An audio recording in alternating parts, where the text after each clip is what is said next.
Okay, we are live. Hey, folks. Sorry I'm a couple minutes late. I've been running like crazy all day today, doing live broadcasts for Newsmax and CBN and everybody else. So I just finished a live on Newsmax, and they asked me to, come on, but they kept putting other stories in front of mine.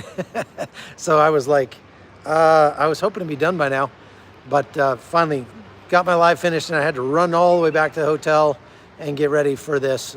So yeah, please pray for my voice during the next few days, because I'm basically talking nonstop. I'm just, doing broadcasts for everybody all the time. And it is a very busy time here in Israel. As you can imagine, I got in about 12 hours ago, or a little more than that, 14 hours ago, landed in Tel Aviv. Interesting, because I've been seeing videos coming out of Lebanon. The Beirut airport has been just absolutely slammed with people trying to flee the country. All of the governments of the country are telling people to leave Lebanon by any means necessary. Any flight you can get out of there, get out now. Even countries like Turkey, Saudi Arabia are all telling their people to leave as quickly as possible. Strangely enough, nobody's telling people to leave Israel. Somebody just asked if I'm going live. Hola. Somebody just asked if I'm going live today. I am live right now. This is live from Jerusalem. Right this minute, I'm standing here outside my hotel in Jerusalem, and it's about 6:35 in the evening here. Like I said, I got in just over 12 hours ago in Tel Aviv. Now, I did not notice crowds of people trying to leave Israel. So when I got into the airport, mostly people were coming and not going. And a lot of the people that were on the airplane that I came in on, which was an El Al flight.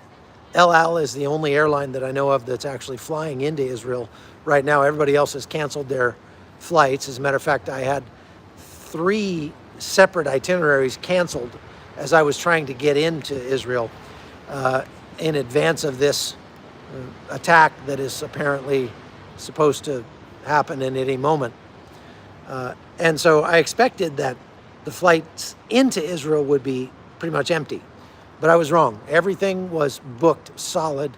I had several itineraries I had set up that I expected to get on El Al flights. It turned out that the El Al flight was completely full and I couldn't get on it. So then I had to just kind of search around for different destinations across Europe, Milan, Venice, places like that, looking for direct El Al flights. Tbilisi into Tel Aviv. Eventually found one out of London Heathrow with 1 seat left, and I got the last seat on that flight, and it was completely full, and it was a lot of families. So talking to some of those families, I was kind of surprised, because there are a lot of people coming to Israel with their families, as it looks like Israel is about to get attacked from all sides, north, south, east, and west. And they had their little babies on the plane. There was a baby right across from me, cute little guy. And they were all trying to get out of England. They're trying to flee the United Kingdom, because they say literally it is, even with the threat of missiles and drones and rockets and everything that Israel is facing, it's safer here for Jews than it is in Israel, in the UK. So if you've seen the news right now in the UK, in England, there are lots of protests because of the immigration issue. They had a 14-year-old girl that was brutally attacked and stabbed to death by a couple of migrants the other day, and there's just riots happening across England right now. There was also the stabbing death of several people, I forget how many, in England. And they haven't released the guy's name, but a lot of people are saying that it was a migrant. They're saying it wasn't a migrant, it was a guy who was actually born in England, but that doesn't necessarily mean the kid's not a son of a migrant who got, radicalized at his mosque or something like that. We don't know. We don't know. We don't have anything.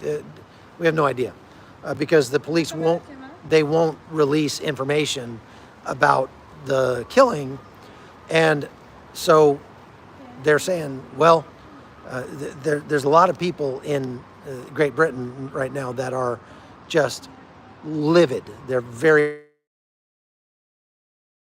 My wife needs to check and make sure that I'm not live. So my wife's trying to call me. She went back to Panama. We all left out of Washington, D.C. about the same time. So my wife went back to Panama. I came to Israel, and my son Nathan and his wife and their baby went to Armenia, back to Armenia. And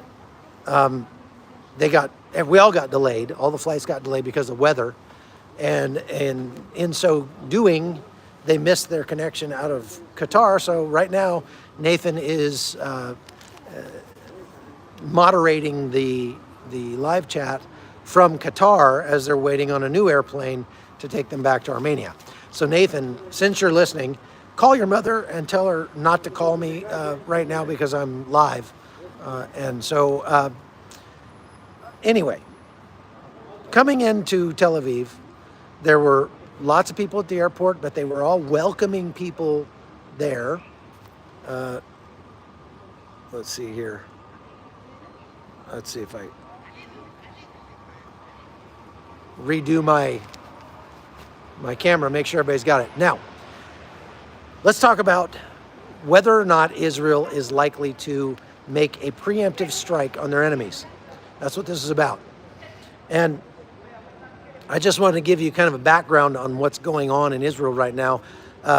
Today, the United States and the IDF, so the CIA and the Mossad basically, are both warning that Iran may strike as early as today. Well, it's already 6:41 in the evening today, and so far no strike. It may happen tonight, but so everybody here, it's kind of like waiting for a hurricane to come in. It's clear skies.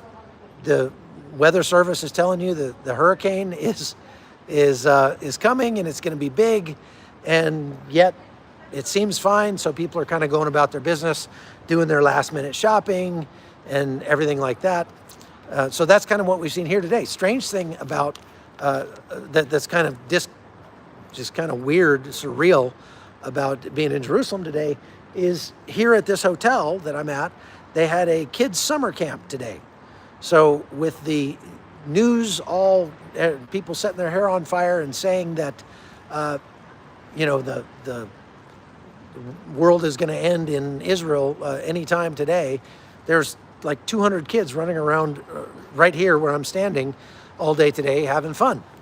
But they made sure, this is the first time that when I checked into the hotel, they made sure to point out to me where the cellar was, where the basement is, where the steps are, so I could get to the basement if the rockets start coming. And I told them, if the rockets start falling, I'm going to be outside filming. And they said, no, you have to go to the basement. And I'm like, well, no, I don't. I'm a journalist and I have to be outside filming. So thank you, Warren. Warren asks, if Iran were to launch missiles and hit the Dome of the Rock, would Israel be blamed? Well, of course they would. Israel has been, think about this. Think about how measured Israel's response has been ever since October 7th. So October 7th, they come in, they kill 1,000 people. They take 241 hostages or whatever, and they take them back into Gaza. Israel then sends troops in there and doesn't just randomly carpet bomb Gaza, but they start going neighborhood by neighborhood, house by house, searching for their hostages and killing people that shoot at them. They have also, at the same time, been serving up millions of gallons of fresh water every day to the Gazans. They've been sending aid into Gaza. They've been doing medical care for people that are injured, for Gazans, for Palestinians. Obviously, a lot of people have been killed in Gaza, and that is terrible. That is absolutely terrible, and nobody here wishes that had happened. But Israel has been very measured in its response. Now, every time Hamas or Hezbollah or Iran has escalated this conflict, Israel has been very measured in their response. They haven't just gone hard against him at all. If you look at what's happened after April 13th, when Iran fired 300 rockets and missiles and drones at Israel, what was Israel's response? One missile. They fired one missile back at Iran. What was the purpose of that? It was not so much to punish Iran as to show them that they had the capability to punish Iran. So that's what they chose to do. They chose to take the high road.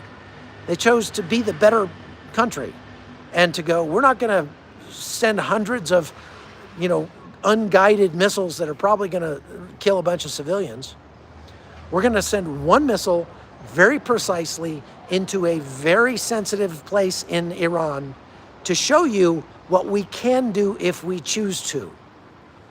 And did Iran learn the lesson? No, they did not. After 12 children were killed last week in Majd al-Sham, or whatever the name of that Druze village was, that's up in Galilee. There were 12 children killed while they were playing soccer on a soccer field. More than 40 others wounded, almost all children. Has Israel responded to that at all yet? Well, they killed Ismail Haniyeh. I like to call him Wasmail Haniyeh, who met, that very day, met the current president of Iran, and then was killed and met the former president of Iran same day. Only person that we know of to do that. And so they killed him, but was that a response to the killing of all these children in Majd al-Sham? I wouldn't call that a response, because Israel would have killed him anyway. He was on Israel's list a long time before this attack on the soccer field in Galilee. So you can't really call that a response. To kill the leader of Hamas, who has nothing to do with Hezbollah, that's not a response. Now, they did kill a leader, one of the top 5 guys in Hezbollah as well, okay? And Fuad Shukr is his name. But this is another guy that they probably would have killed anyway, because he's been on their list. He was on the U.S. terrorist list, most wanted terrorist list, for more than 40 years, because he was partially to blame for the Marine barracks bombing in Beirut back in the 1980s. So the United States has been looking for this guy for 40-something years. Israel figures out where he is, and they drop a bomb on him. You can't say that's a punishment for the bombing on a soccer field and the killing of 12 Israeli children. That's not a response. So now everybody in the Arab world is setting their hair on fire. Iran, Hezbollah, Hamas, the Hashishabi in Iraq and Syria. Everybody is saying they're going to attack Israel with everything they've got. Why? Because Israel escalated? No, Israel didn't escalate anything. Israel hasn't even responded yet to that attack.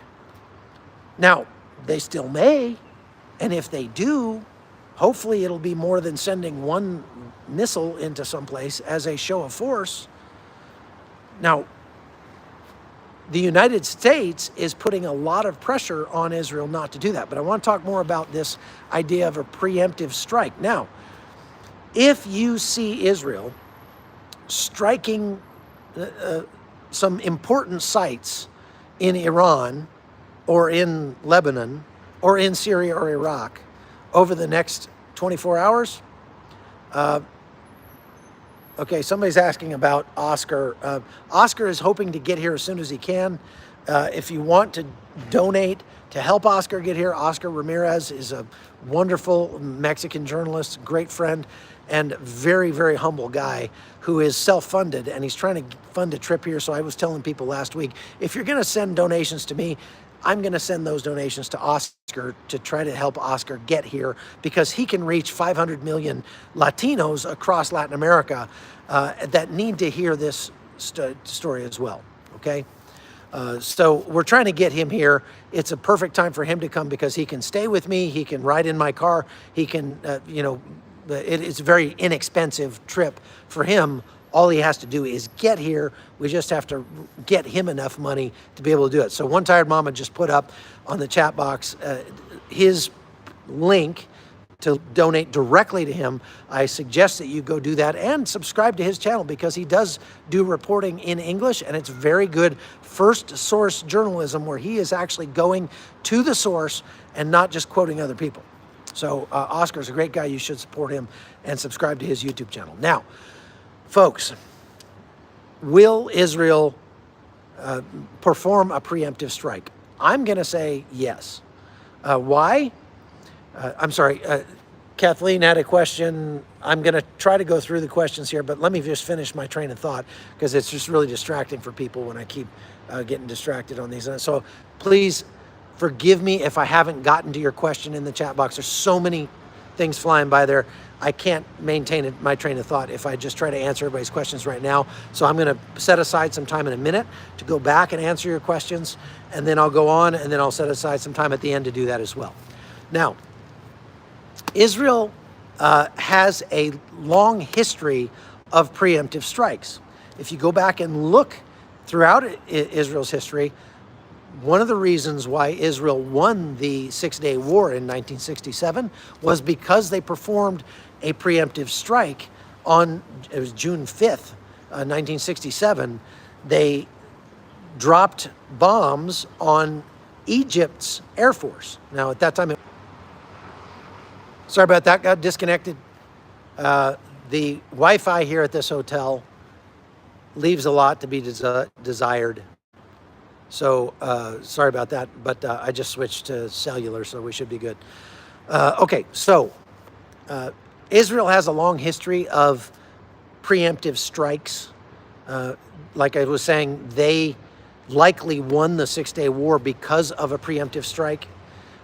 Israel struck Egypt on June 5th, 1967, and just destroyed Egypt's Air Force, okay? So they destroyed it on the ground before they could even get in the air. And that likely gave gave Israel the impetus that it needed, or the leg up that it needed. It stacked the deck in Israel's favor during the Six-Day War. That's one example. If you go back and look throughout their history, they've made preemptive strikes in 2008, in 2014, 1981. There are lots of different times where they have done this. So they are not averse to using a preemptive strike. And I think there's a very good argument for them to do that this time, because they have a lot of signals intelligence.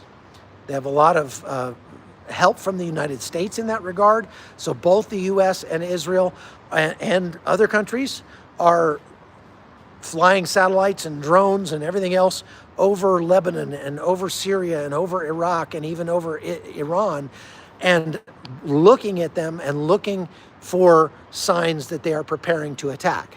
And so if they see, for example, rocket launchers being lined up in southern Lebanon, you can bet that Israel is going to strike that. We have seen already in the last several days, there have been a lot of things in Syria that have just spontaneously combusted and just, whoa, gone up in flame, evaporated. And Of course, Israel doesn't claim those strikes, and so nobody can say definitively who it was that struck them, but it's very likely that those were strikes by Israel on assets. So Iran is still trying very hard to move as much military equipment and people from Iran into Lebanon to start this war. And so, yes, there was a huge fire on the border of Iran today, but that's the border of Iran and Afghanistan. So we don't know. That is, it's hard to say because it was a petroleum refinery or some kind of oil storage facility near the border with Afghanistan. That may or may not be related to this because that doesn't look like it would necessarily be a very good launch site for anything being launched at Israel. But things do tend to just spontaneously combust when people are threatening Israel. And so it's a good likelihood that they are already performing preemptive strikes on anything that they see that appears to be a threat to them. There were strikes in the West Bank even yesterday that killed, I think, 9 terrorists in the West Bank. And so this is, oh no, here we go with the red heifer thing. I'm not going to talk about it. I'm not talking about the red heifer. I'm going to talk more about what we're seeing in the news here. But I want to get to some of these questions because we got so many. We got almost 3,000 people online. So please, while I scroll through these questions, you do me a favor and go hit that like button and subscribe to this YouTube channel, because that tells YouTube, hey, there's stuff here that people need to see, and YouTube will go show this live on people's feeds who haven't seen me before, who don't know anything about the hot zone. So those of you that are on the hot zone can make sure that we grow and that more people see this content by going and liking and subscribing and putting comments in the chat box. Okay, so I'm scrolling back here and we're going to look at some questions. Again, if you're going to ask a question, one surefire way to make sure I see it is to do the super thanks, because then it comes up in a different color and I can see it very clearly. But if you're going to ask a question, it would help if you put it all in capital letters and put the word question in capital letters first. So question, and then put your question. And so now it says, do you think Israel is playing softball with all of this? That's a very good question, David. So I don't think Israel is playing softball. I think what Israel is doing is they're trying to retain the moral high ground, at least in regards to their support with the United States and other countries. They have enough problems already with people not supporting them, or people outright supporting Gaza, or supporting the Hamas or Palestinians in this fight. Countries like Spain, countries like even France, the UK, a lot of countries are coming out in support of Hamas, which is insane. But Israel is trying to maintain the moral high ground because they're getting a lot of pressure from the United States. The U.S., their idea is, okay, just soak it up, Israel, and turn the other cheek. Turn the other cheek. Well, turning the other cheek is a good thing to do for you personally. If somebody slaps you, the Bible says, turn the other cheek to them. Let them slap the other cheek too. And, that's the best way to sort of lower the temperature, to sort of not get yourself into this continued downward spiral of violent escalation. That's a contradiction, but anyway. And that works great between individuals, but that's not exactly the best option always for countries. But Israel has been trying. Israel has a long history of turning the other cheek to the Arabs in the Middle East. If you recall, during the first Gulf War, Israel was getting hit by Scud missiles, but from Iraq. Saddam Hussein was shooting Scud missiles every day at Israel. And Israel didn't have the Iron Dome system back then like they do today. And so these Scud missiles flying from Iraq were striking apartment buildings and were killing people inside Israel. And the United States was saying to Israel, just let us handle it. Let the United States handle it. You don't do anything. We'll take care of this. And Israel sat on its hands. For the most part, they didn't respond. And this went on for weeks and weeks back then. This is like, back in the early 1990s. That's what led to the development of the Iron Dome.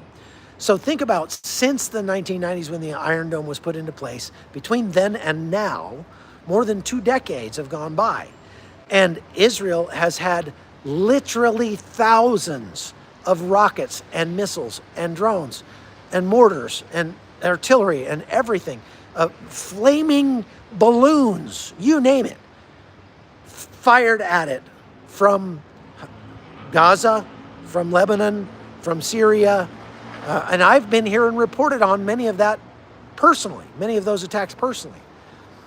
And they, very often, they just shoot down the rockets that are coming in, and that's all they do, okay? That's not a response. That's just turning the other cheek and turning the other cheek and turning the other cheek. Well, guess what? Eventually you run out of cheeks, you know what I mean? And so when we have seen Israel go in and preemptively strike, it has been in an attempt to keep them from having to make a bigger war, to engage in a bigger war with their neighbors. And so they've tried very hard. And you've got to hand it to Israel for being very measured in their response. But at some point, Israel's going to have to go hard to make this go away. Otherwise, it will never end. And the people here in Israel, they know that. Now, if October 7th taught them anything, it was that they are going to have to address this question and not just fend off the attacks with the Iron Dome system. Okay? Eventually, they're going to have to put a stop. They're going to have to go to the source. And so let me go back and answer some more questions here. Gosh, there are a lot of questions coming out. Thank you for all your support. How do these countries keep their fighters loyal to their leaders? What is the incentive for them to stay and fight? You're talking about the Arab countries, I suppose, Sally. Well, they have cultivated, especially in Hezbollah and Hamas, number one, a lot of the people that join them to fight don't have much of a choice. It's like one of these things where your friendly neighborhood Hezbollah recruiter shows up in your village and says, we want you, you, and you, and we're going to kill your family. Or we're going to kill your family. And so they have to join Hezbollah. They get pressed into service, okay? The other way is that they have cultivated a culture of martyrdom. So it is, as they say, we are a culture of death. You Americans, you value life. We value death. And death is a great thing for us because it's only in dying while being martyred, only in dying while fighting the enemy, that we have assurance of getting into heaven. If you're a good Muslim and you die, but you don't die as a martyr, you go and Allah is going to have to weigh your good deeds against your bad deeds. Now, who wants to sign up for that? I don't. I wouldn't want to sign up for God, my chances of getting into heaven being reliant on my good deeds outweighing my bad deeds, because I'm not so sure I'm going to make it on that one. But in Islam, if you die in battle against the infidel, then you're assured of getting into heaven. So it's all about dying the right way. Whereas in Christianity, all the dying has already been done for us by Jesus Christ on the cross, dying for our sins as our Savior. He died already for the sins of the world. And so all I have to do is accept that free gift from Him, and I will go to heaven. I'm assured of heaven. No matter if my good deeds outweigh my bad deeds, I am assured of heaven because I've accepted the free gift of Jesus' blood sacrificed for me, okay? So that's the difference between us and them. But they cultivate this culture of martyrdom where, well, of course you want to die. That's the only way to be assured of your 72 virgins. I had somebody that, look, this cracks me up. The other day, I mentioned that when Wasmail Hania was, mysteriously, spontaneously combusted in Iran, that, he gets to meet his 72 virgins, but, there's nothing in the Quran that says that they are good-looking maidens. They might be geeky, pimply-faced computer nerds. I don't know. And I got so much hate mail. I mean, look, people are saying, what's wrong with, why are you hating on computer nerds? I'm not hating on computer nerds. I was a nerd in high school. Look, we all grow out of that. It's fine. They could be goats. You're right. They could be computer nerds. I had one guy actually sent an email to my boss at CBN and said, Chuck Holton he's talking about 72 virgins. And if he can't speak from a Christian perspective, you should fire him. And this wasn't even on CBN's YouTube channel. It was on my YouTube channel. I mean, some people just have no sense of humor at all. And like, okay, whatever, right? Go for it. Now, that answered that question. There's so many questions going by. I'm trying to get to these. Jews don't believe in someone dying for your sins. That's right, they don't, but they should, because Jesus died for their sins too. Am supporting Israel. Okay, good. Thank you for that. Let's see. Question. Reports of Iran sending EMP to Hezbollah. What does this mean? I have not seen reports of Iran sending an EMP to Hezbollah. I have heard rumors. Now, again, this is not corroborated news in any way, shape, or form. Israel has been saying, we've got weapons you know nothing about. And so some people have used conjecture to say that Israel might have an EMP and they might hit, in the event of an attack, they might hit Iran with an EMP, or Hezbollah in the southern Lebanon with EMP. That is pure speculation. That is a rumor.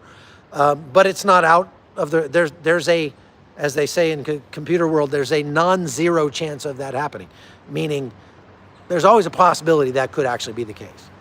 Question, is Iran closed their airspace? Do you think this means that Iran is going to attack Israel now? Why would they close their airspace? Okay, so they've closed their airspace a couple times in the last week, and they did close their airspace yesterday. And there are a couple of other signs that are being bandied about, reported, that might give one the sense that they would be about to attack in the very short-term future, in the hours. One of those things is that Iran, apparently Tehran, summoned all of their foreign ambassadors to a briefing today, and that is something that isn't often done. And so that might mean that they might be readying an attack. I think it's virtually certain that Iran is going to attack, because the Ayatollah has instructed the IRGC to attack, has told them to attack. That's, look, the information that's coming out about Hania being killed in Tehran says that it was not a missile. It was not an airstrike.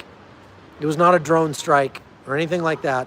It was a bomb that was placed in his bedroom, probably by a corrupt member of the IRGC. Likely paid off by Israel. That's possible. Israel has not claimed it. Obviously, they wouldn't claim it. But the information is not conducive to Iran being able to say, we have to strike back and punish Israel for killing Ismail Hania, because Iran really could care less about Ismail Hania.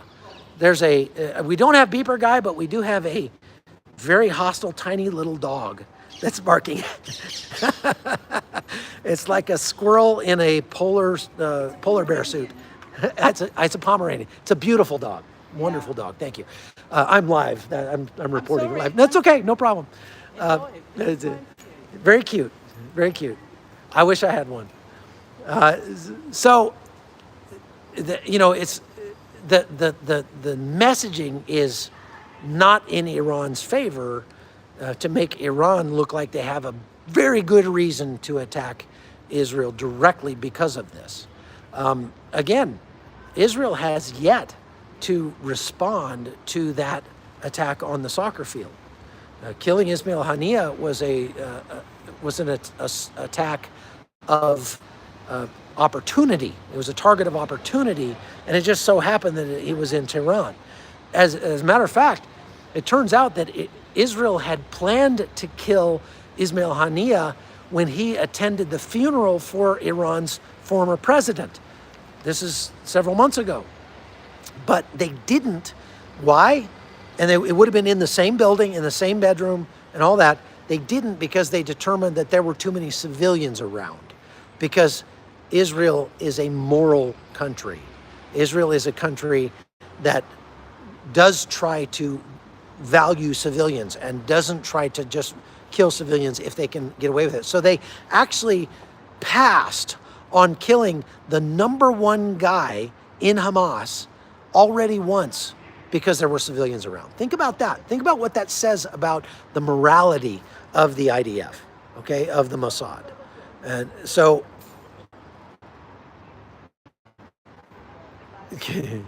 okay, so let's see here. Question, do you think a successful strike on Israel would cause the U.S. to formally join the war against Iran and proxies? Luciano, very good question. Thank you for that, and thank you for the $4.99. I appreciate that too. The United States has already been directly involved. We're involved in providing ammunition. We're involved in providing intelligence. Those are indirect ways.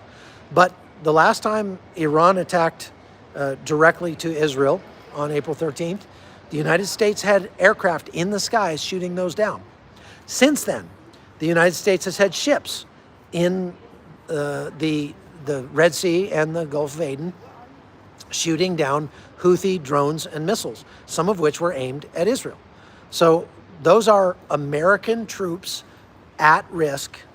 Okay, the United States has been directly involved with this boondoggle of a pier in Gaza that they had U.S. troops that were at risk there trying to help, trying to lower the temperature, trying to reduce the suffering in Gaza. So take that argument off the table, right? And that didn't work out. But the United States already has been directly involved. And so would they be directly involved if and when this attack comes from Iran and Hezbollah? Yes, they will. Doing the same thing. Will they put American troops on the ground in Lebanon? No, not going to happen. Were they going to send airstrikes into Iran? Probably not. They're probably going to leave that to their proxy. Now, I made a point. I got to watch the time here because I've got more live broadcasts coming up. I made a point on the live I was doing a few minutes ago that we're already in World War III, folks. This is World War III is not going to look like World War II because in World War II, all the world powers were involved fighting each other, but none of them had nuclear weapons until the very end of the war. Now, they all have nuclear weapons.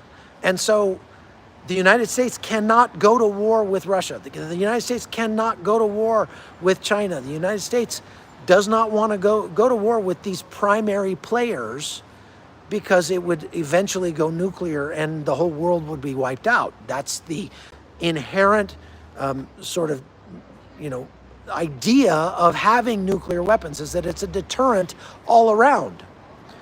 But all the world powers, all we do now is we just work through proxies. So the United States supports proxies. Russia supports proxies. We found out today that Russia likely has troops on the ground in Yemen helping the Houthis to target shipping and maybe not target certain shipping because sorry, we are in a war zone, believe it or not. I know it doesn't look like it back there, but the connection is not the greatest. And it never is actually here, but anyway. So the U.S. is certainly at war with connected to the global World War III that we're in right now. Russia is involved directly helping the Houthis in Yemen. Russia has likely been involved in Lebanon, helping Hezbollah. Russia has supported Hamas in the past as well. The United States is supporting Israel. The United States is supporting Jordan, is supporting Saudi Arabia. So that brings up the question of what will, when this attack happens, what are the neighboring countries going to do? What's Jordan going to do? What's Saudi Arabia going to do? Well, they're likely going to respond like they responded in April. Back when Iran attacked in April, Jordan and Saudi Arabia both allowed Israeli and U.S. airplanes to fly over their airspace to shoot down rockets and missiles over Jordan and Saudi Arabia. Now think about the trust that's got to take, because you shoot down a missile over Amman and it falls on Amman and kills a bunch of Jordanians, and that was it was an Iranian missile shot down by the United States over Jordan. That could get messy politically in a hurry. But so far, the Jordanians and okay, Jonathan, you don't have to listen, buddy. There's a lot of stuff to cover here, so thank you. All right, so that could get really bad politically for Jordan, but so far they've been supportive. They've even, apparently in April, they themselves actually shot down some Iranian missiles that were flying over their country.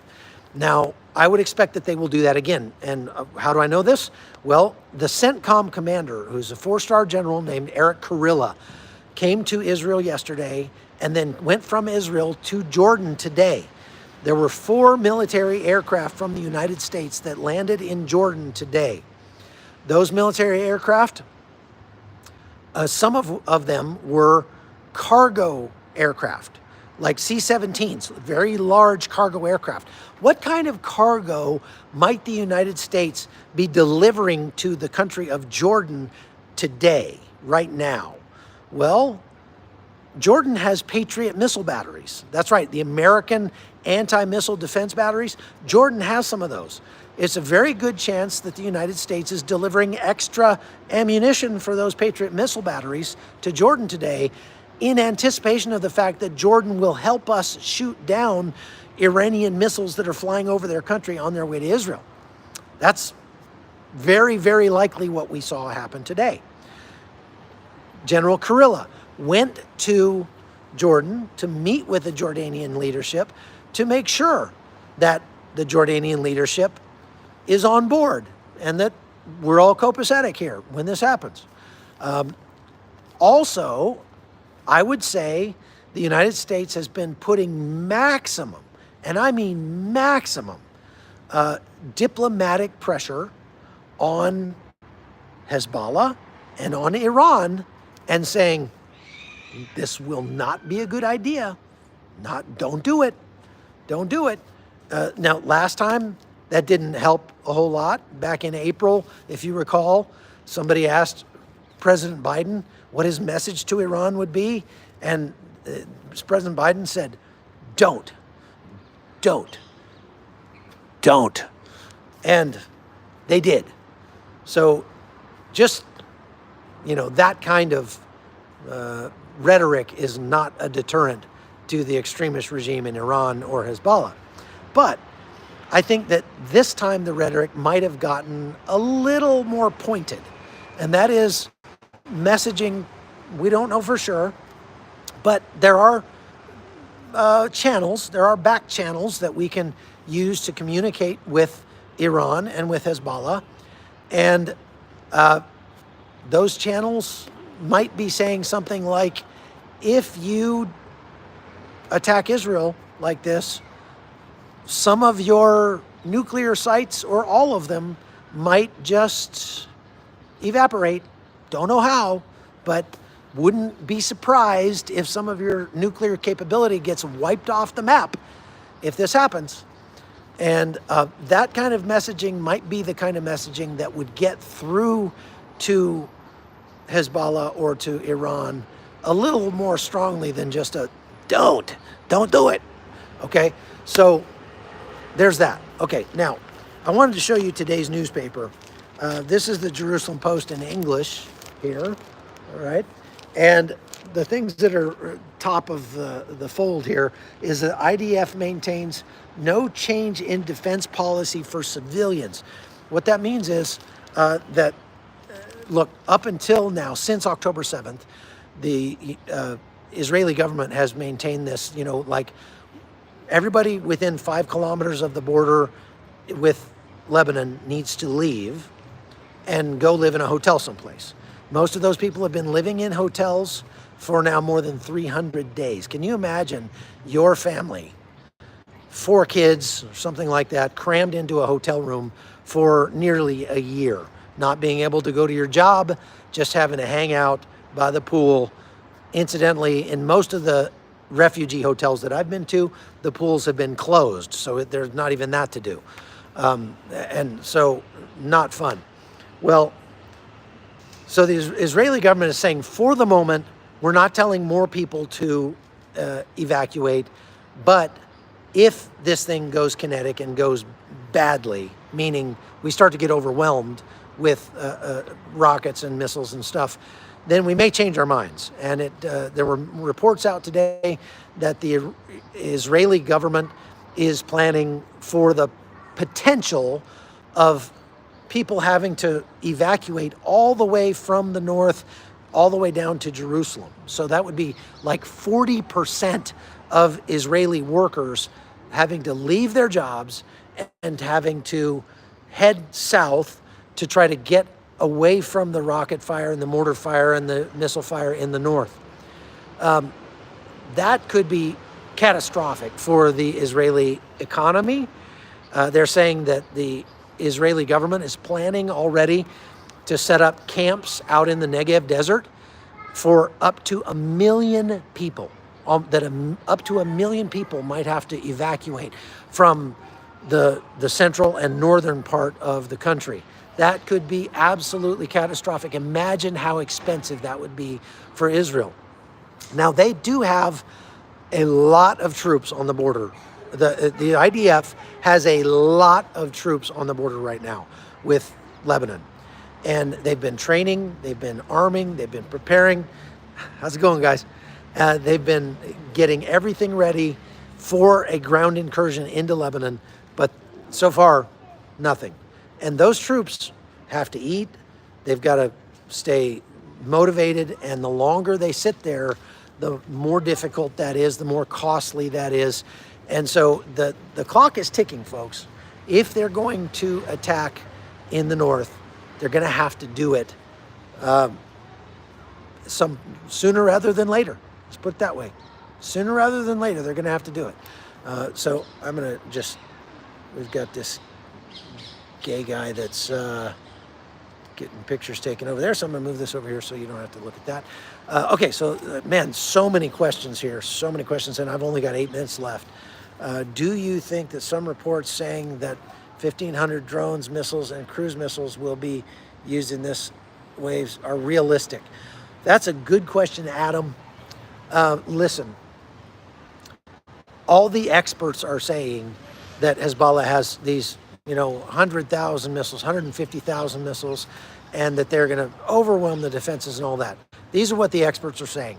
I just want to remind you that before the war started in Ukraine, all the experts were saying that Russia was unbeatable, that Russia would take over Ukraine within 48 hours. There'd be tanks rolling through the streets of Kyiv within 24 hours. And here we are 3 years in. Russia's lost 500,000 people, about 80% of their armor. Russia's not done well in the war in Ukraine. And the experts were wrong. They were spectacularly wrong in that case. I'm not saying that the experts are wrong in this case, but I'm saying that the experts are often wrong. And there's one big difference between Ukraine and Israel, and that is that the Bible has a lot of prophecy that tells us what might what will happen here. The Bible has a lot of prophecy that tells us that Israel will not be destroyed, that this is God's chosen land. And governments here will rise and fall. The Israeli government is not God's chosen people necessarily, but Israel will not be destroyed in this because the Bible is true word for word. Okay, so that's one thing we did not have in the case of the experts in Ukraine. And so I'm just saying that if this attack comes, could it be devastating for Israel? Absolutely could. Could it be a lot more damaging than what we've seen so far? Could their defenses be overwhelmed? Absolutely they could, right? This could very likely happen. But we can take faith in the fact that the Bible tells us the end of the story.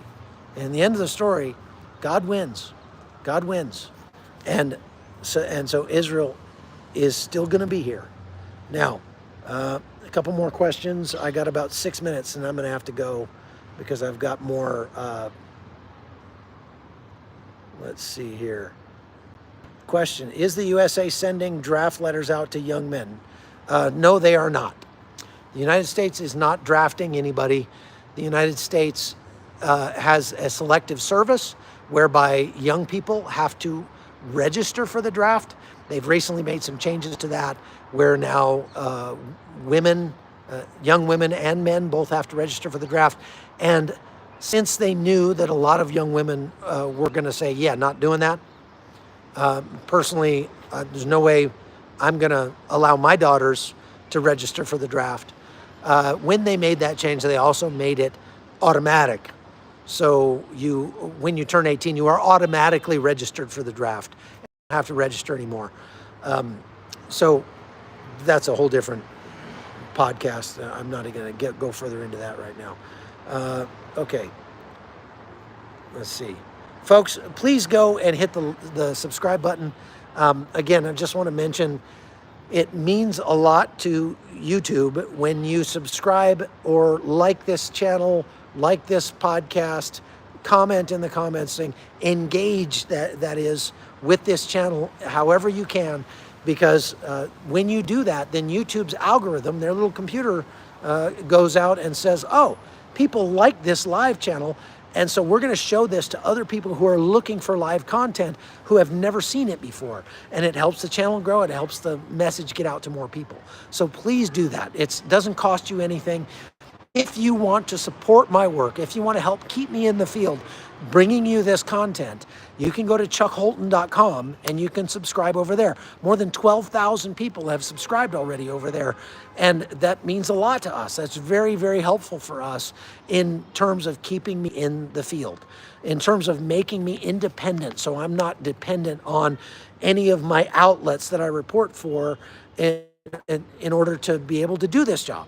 I would love nothing more than to be able to go wherever you want me to go, not where Newsmax wants me to go, not where CBN wants me to go, but where you want me to go and give you the reporting that you're looking for. I would love that citizen-funded journalism, and we're getting there. We're getting there, folks. So you can go and subscribe for free at chuckholton.com and get content I'm not allowed to show you on YouTube because they'll demonetize us or even kick us off. So I can put lots of articles and videos and stuff that are just not appropriate for YouTube over there. You can get access to that and to stuff that is subscriber-only content, and my books, my documentaries, my movies, and things like that. So that's all we've got, folks. I'm going to have to turn it off right there because I've got more lives to do, and I've got to go get a drink before my next live in 3 minutes. So God bless you, and I'm sorry if I didn't get to your question. If I didn't answer your question and you really, really want to know the answer, you can email me at hotzoneholton@gmail.com, and I answer those emails as best I can whenever I get a chance. So just please be patient because things are getting hot and getting crazy over here in Israel, and it may get even worse. So I may go live again if things kick off. I'm just going to hit the live button And so be watching this channel. If you hit that notification bell, you can get notified if something does pop off over here in the next 24 to 48 hours. So God bless you all. Love you. Thank you very much for your prayers. Please keep praying for our safety. Obviously, it's not the safest place to be if this place is looking to get attacked from all four corners of the globe in the next 24 to 48 hours. So I got my body armor, I got my Bible, and I'm set. And so thank you for your prayers. God bless you. Love you guys. We'll